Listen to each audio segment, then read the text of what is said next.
Hello everyone, welcome back to my Negima arc reviews. Today, we're going to be going over the third story arc of Mahou Sensei Negima, the Kyoto arc. If you've missed my previous two arc reviews, you can check them out by clicking the card or in the description down below.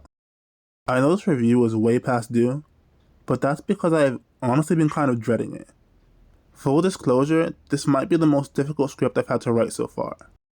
There is so much in this arc, it was not easy to organize my thoughts into a single video of rational length. But I'm going to try my best to keep it under an hour. No promises though. Let's get started. This arc covers volumes 4 through 6, from chapters 26 to 53. Evangeline is still around from the last arc, but after her fight with Neji, she's willing to behave. She even gives him some useful information about Nagi, and is willing to help him out a little. Not just in this arc, but the following ones too. It shows that Eva wasn't just a one-off monster of the week that will be forgotten about by the next adventure. She's actually important to the story. But the main issue this time is the school trip.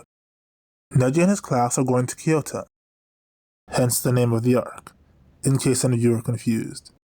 But of course, this isn't just any ordinary school trip. It's revealed that Principal Konoemon is the leader of the Kantou Magic Association, and Mahou is essentially its headquarters.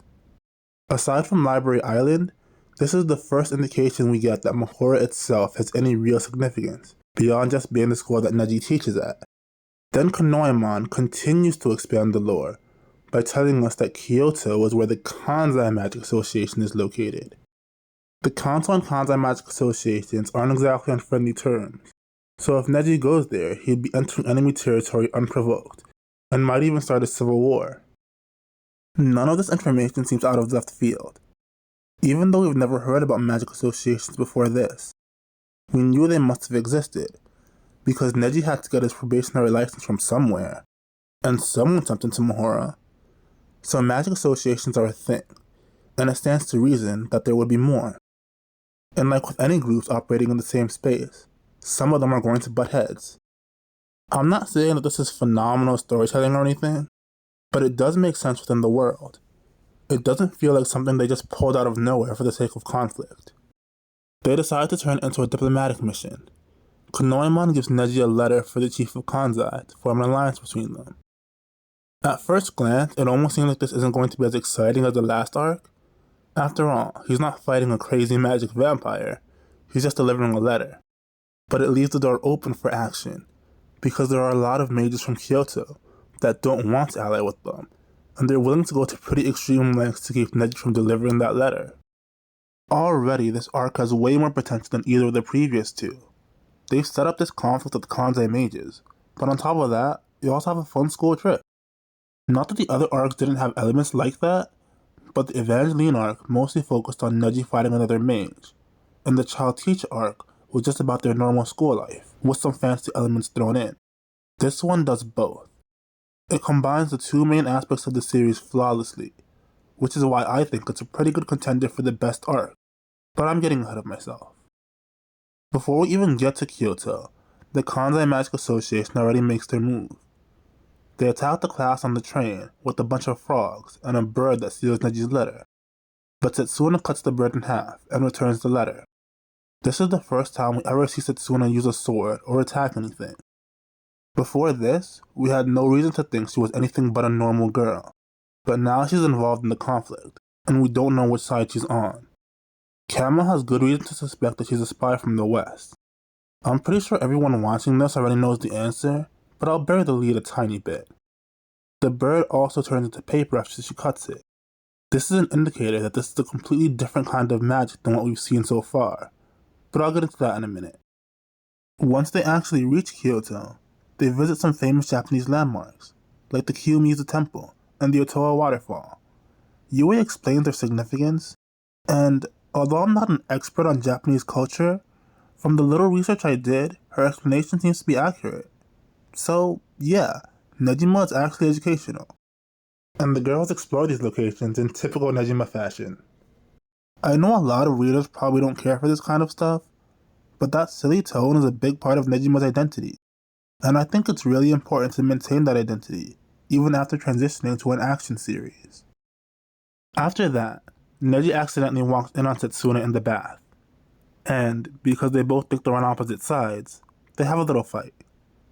Naked. In the bath. With a real sword and magic. Only in Negima, am I right? But seriously though, all jokes aside, this is actually kinda cool. We established that there would be magical duels in the last arc. Now we're establishing sword fights. Which, in and of itself, is not a big deal, but what I think Negima does well is combining martial arts and magic in a way that makes sense. It would be easy to make one vastly inferior to the other, but Setsuna, despite not being a mage, is extremely formidable. She cuts clean through a rock with one swing, and could have easily killed Neji, but on the other hand, he has a spell specifically designed to disarm weapons, which he uses to blow away her sword, taking away her biggest advantage. She still wins, by grabbing him in a very personal place. Okay, make all the jokes you want, but in a real fight, you do whatever you need to win. It may not be the most honorable thing, but if it's between your honor or your life, go for the jewels, dude. But my point is, neither of them are portrayed as being weak. Neji does lose, but only because it's in close range, and he still managed to disarm her. If he had been able to hit her with the Jovis Tempistus, that would have been that. These are two very different, but equally valid fighting styles. There is no such thing as a strong or weak style. Of course, certain styles will struggle more than others depending on the situation, just like how Neji did here, but that by no means makes them weak. If you've truly mastered your craft, it doesn't matter what you do. Akamatsu conveys this idea in just a couple of pages. I don't even think he was trying to, he's just that good. But then of course, it's revealed that Setsuna is in fact a good guy, and is trying to protect them from the Kansai mages. So Neji gains a powerful new ally for the arc, but Setsuna is so much more than that. She is such an amazing character, and just because I haven't had very many chances to say it on the channel yet, I'm gonna say it again. Setsuna is amazing.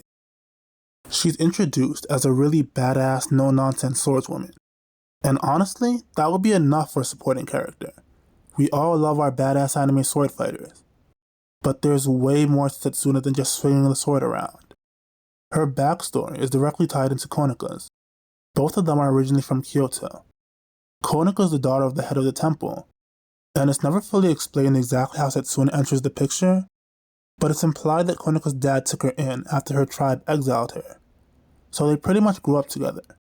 Then one day, when Konika almost drowned in a river, Setsuna tried to save her, but ended up falling in herself. Then the adults had to save them both. Even though they were like 5 years old, and realistically she couldn't have done anything, Setsuna still blames herself. From that point on, she fully commits to her training so she can protect her better. But in the process, she alienates herself from her, and decides to protect her from the shadows, which has the unfortunate side effect of making Konika think she hates her now.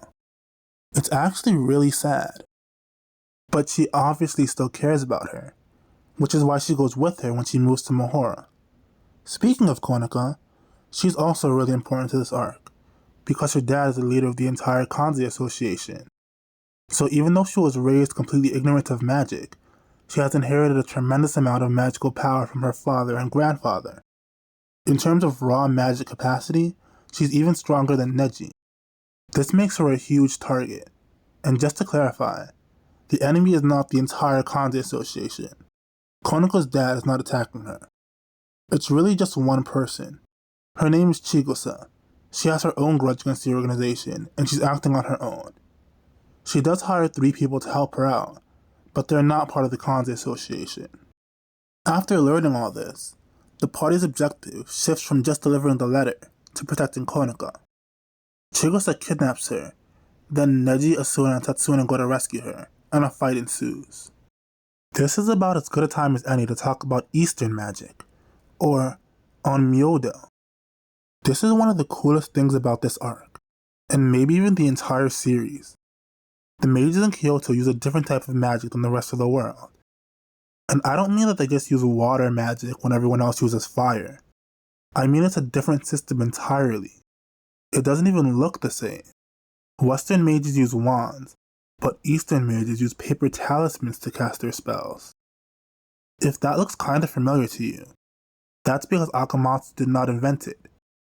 Onmyoto was a real practice that Buddhist monks actually used back in the day. That's why you see it in anime and manga so often. This is such good world building.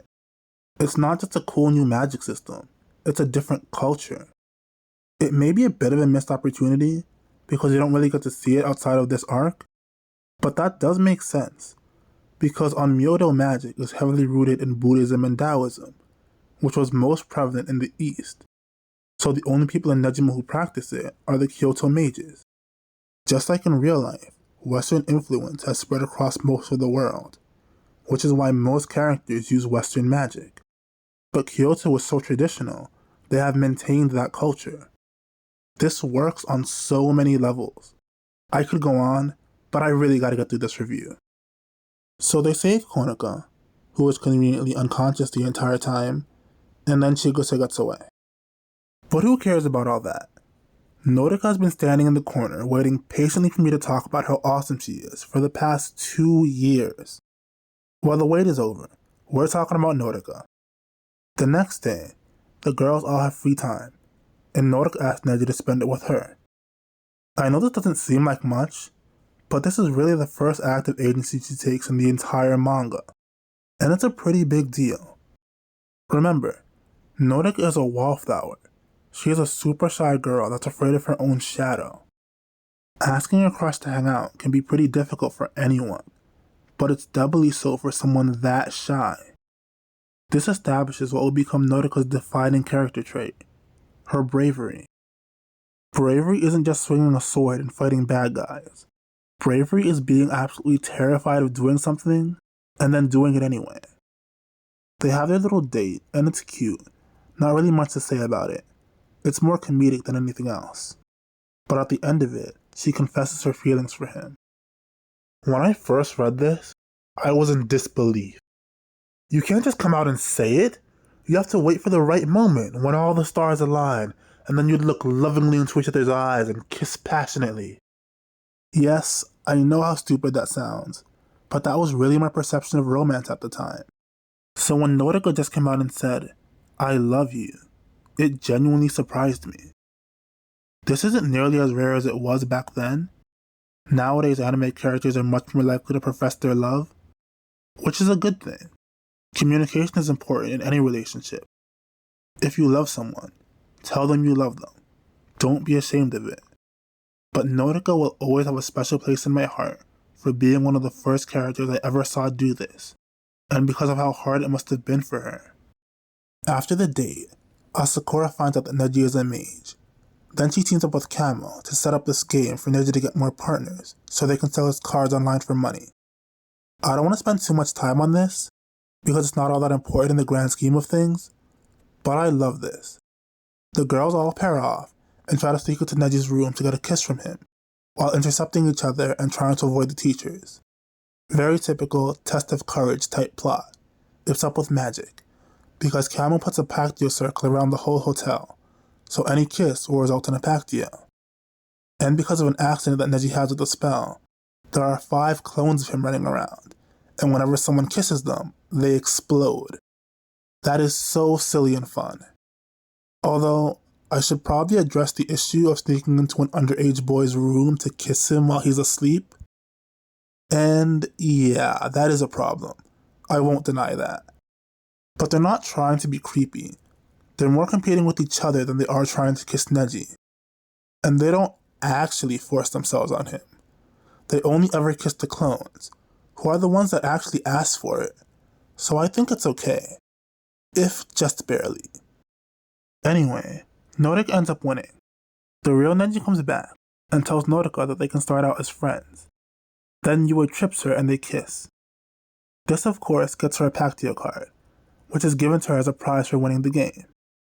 She figures out what it does after overhearing Neji and Asuna, and she immediately puts it to work. The next day, when Neji is attacked by Kotaro, she uses her artifact to read his mind and predict his moves. She doesn't even know that magic is real yet, and she doesn't even hesitate to rush into the battle and save her friends. See what I mean about her being brave? If you've watched my previous reviews, you know I'm not a fan of how she was handled there. Well, this arc more than makes up for it. She's brave, she's willing to stand up for herself and her friends. And we even got a little bit of ship tease between her and Neji, which of course makes me very happy. After that fight, which was a really great fight by the way, there are spells and techniques that we haven't seen before, and it's the first time Neji gets physically hurt. It really raises the stakes. This is also when he realizes that he can increase his physical strength by activating a Pactio on himself. But after all that, Setsuna takes Konaka to Cinema Town to hide from the bad guys. But Konaka drags her around and makes her try on all the costumes and take pictures, and this is where her facade starts to crack. As much as she tries to hide it, she is genuinely having fun. She misses her friend. But even though she admits that, she still insists that she has to keep her distance from her. She just refuses to accept that she can be happy. Setsuna, listen to me. You deserve to be happy. That goes for everyone watching this video too. You all deserve to be happy. Don't fight me on this. You deserve to be happy. But of course, that's when they get attacked by Tsukuyomi, one of Chigusa's henchmen. It's broad daylight, but because they're in Cinema Town, everyone thinks it's part of an audience participation stage show. And because she's essentially holding all her classmates hostage, Setsuna has to play along. Some of the other girls even get involved with fighting Tsukuyomi's Shikigami. But Setsuna vs Tsukuyomi is really good. We got a taste of Setsuna's skills earlier. She can slice up Shikigami easily, and even cut through solid rock. But she still can't overcome Tsukuyomi. They're almost evenly matched, which again sets up how strong these guys are and raises the stakes. But eventually, they all manage to get away, and retreat to the Kansai headquarters. Neji meets up with Konaka's dad, delivers the letter, and he accepts. Mission accomplished. Except, Chigusa is still holding a grudge, so she attacks the temple with her other hired henchman, Fate. I'm pretty sure I don't need to say it, but Fate is a phenomenal villain. Even without all the character development and plot relevance that he gets later, I still think he's great. His only role in this arc is to act as an unstoppable force for the heroes to throw themselves against. And he's very good at it. He really feels powerful, without just saying that he's powerful. The first thing he does is turn almost everyone in the temple to stone. Camel does confirm that this is very high-level magic, but even without him saying that, this is clearly way more advanced than anything we've seen so far. Especially considering he was able to petrify Aishun, who was not only the head of the Kansai Association, but he was also part of the Thousand Masters party back in the day. So he's a really big deal, and Fate completely no-diffs him. In just a couple of pages, he establishes himself as extremely powerful, but also ruthlessly efficient. He just walks in, petrifies everyone in his way, grabs Konaka, and walks out. He doesn't really have any connection to Kyoto, or any personal reason to target Konaka. He was just hired to do so. In hindsight, his inclusion here feels very random. He's almost like Doomsday, who was just a big monster that came out of nowhere for no reason other than to kick the crap out of Superman. I usually hate characters like this, because they're not really characters, they're monsters with no motivation or personality. But Fate does it in a way that I really like. They take care of the motivation aspect by making him a hired mercenary. Why does he want to kidnap Konaka? He doesn't, but he agreed to do it and accepted payment, so he has to. If that's his only reason, he runs the risk of being very boring and generic. But Akamatsu does sneak in some bits of personality here and there. Like when he accidentally strips Setsuna, and just goes, "Oh, I guess that's what that spell does." Not only does it break up the tension a little with some humor, it shows how much he doesn't care about that stuff. But his real job is to foreshadow future arcs. There's something really mysterious and intriguing about Fate. There's no way someone that strong just came out of nowhere. He has to be connected to someone really important. We just don't know who. I don't want to give Akamatsu more credit than he deserves, and say that he planned the entire Magic World arc since way back then, But nothing here really contradicts anything that comes later, and it kept us all on the edge of our seats waiting for him to show up again. I don't know about you, but as I read through the next few arcs, I kept asking myself, is Neji strong enough to fight Fate yet? How about now? For such a simple character, he had a huge impact on the series, even back then. After they snatch Konoka, Neji, Asuna, and Setsuna chase after them. Chigusa uses Konoka's power to summon an army of yokai to delay them, while she runs off to summon Ryumon Sukuna no Kami. Things are obviously not looking good, but Camel comes up with a really solid plan. They don't actually need to defeat them, just rescue Konoka. Setsuna and Asuna will hold off the demons, while Neji flies by and grabs Konoka. Then the three of them can hold the line until reinforcements come the next morning. It almost immediately goes sideways. Neji makes a contract with Setsuna to help her fight the demons, but when he's flying after Chigusa, he's intercepted by Kotaro, who wants a rematch. Neji barely beat him the first time, and now he doesn't have anyone to back him up. Plus he's still sending magic to Asuna and Setsuna, and to himself so he can keep up with Kotaro. And Chigusa has already started the summoning ritual, so the clock is ticking. Then we get a crazy hype moment when Kaede shows up to help Neji, and Ku and Mana come to help Asuna and Setsuna. And Neji decides to leave it to them and flies to the altar, but he still has to get past Fate. And this is where we really get to see how clever he is. He uses a wind spell on the water to create a mist to hide in. Fate can still sense him, but what he thinks is Neji is actually just his staff. He used the contract on himself again while he was hidden, and jumped into Fate's blind spot. He throws a magic punch at him from point blank range and it still doesn't work. Even though he did catch Fate by surprise, he is so much stronger than Neji, he can't even get through his magic barrier. But even that was part of his plan. The mist, the staff, and the punch were all part of a triple fake out so he could get in close and trap him with a delayed spell, which he chanted in the fog. And this feels totally earned.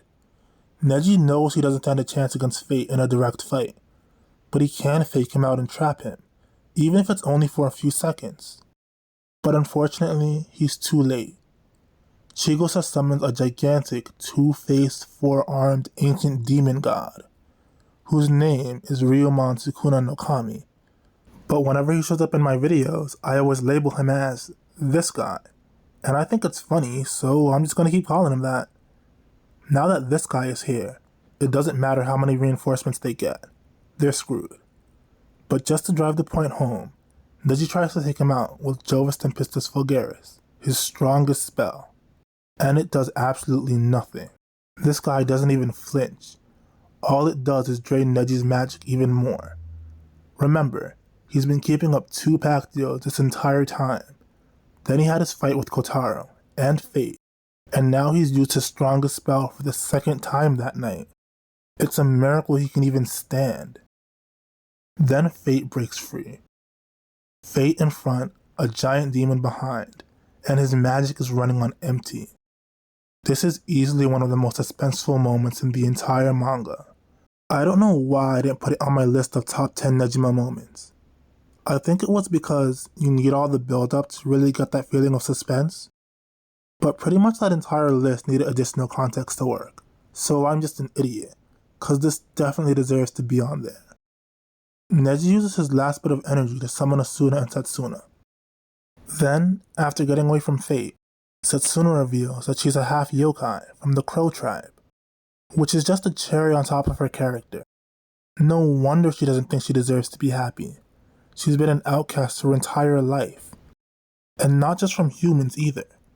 We find out later that her white wings are considered a bad omen in the Crow tribe. So whenever something goes wrong, she automatically assumes it's her fault. But of course, Asuna doesn't care. She thinks they're cool. So Setsuna flies up to save Konoka, leaving Neji and Asuna to fight Fate, who just stomps them into the ground.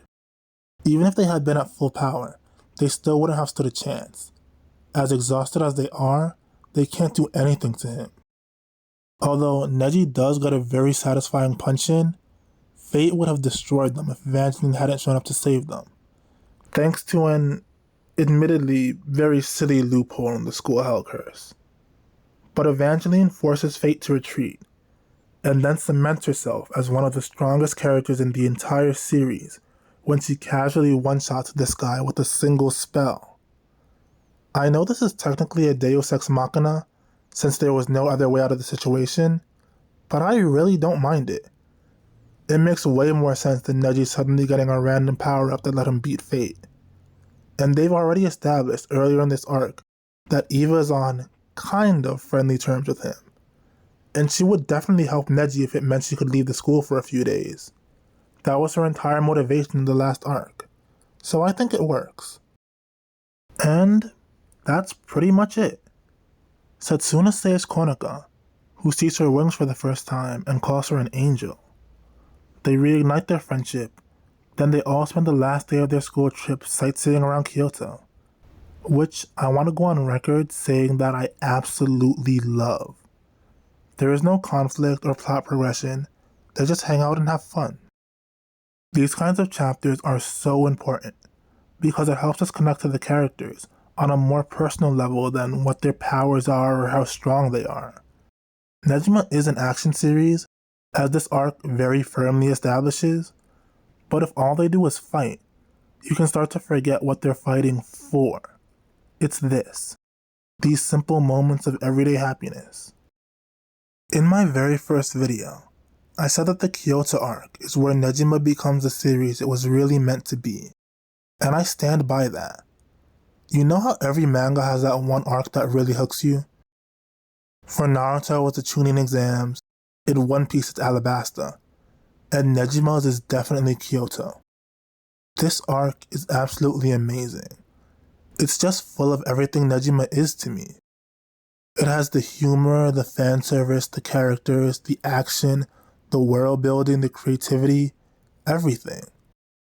On top of all that, the pacing is great. At just over 25 chapters, it exists just as long as it needs to and doesn't overstay its welcome. That's not to say that this is peak Negima. I made an entire video talking about my favorite moments of the series. Please go watch it, I worked really hard on it. But none of those moments were from this arc. The Magic World definitely has more hype moments, but it's also really long and does drag in some places. I don't like to use the word perfect, because no matter how good something is, it can always be better. So instead, I'll describe this arc with the very specific word, flawless. I mean that literally. I can't think of a single thing I disliked about it. If I really had to nitpick, then I'd say that Neji doesn't have much of an arc. Aside from Nodoka's confession, he doesn't really learn anything. He does get completely overwhelmed by Fate, but not because he did anything wrong. Fate was just too strong. In fact, he did way better than almost anyone else would have in that situation. But that's really scraping the bottom of the barrel in terms of flaws. And even then, you could argue that his arc was learning that the enemies in this world are way stronger than he is, and he really has to step up his game to compete with them. Either way, I love this arc. And it might be my favorite? I don't know, I'll have to think about that as I go through the rest of them.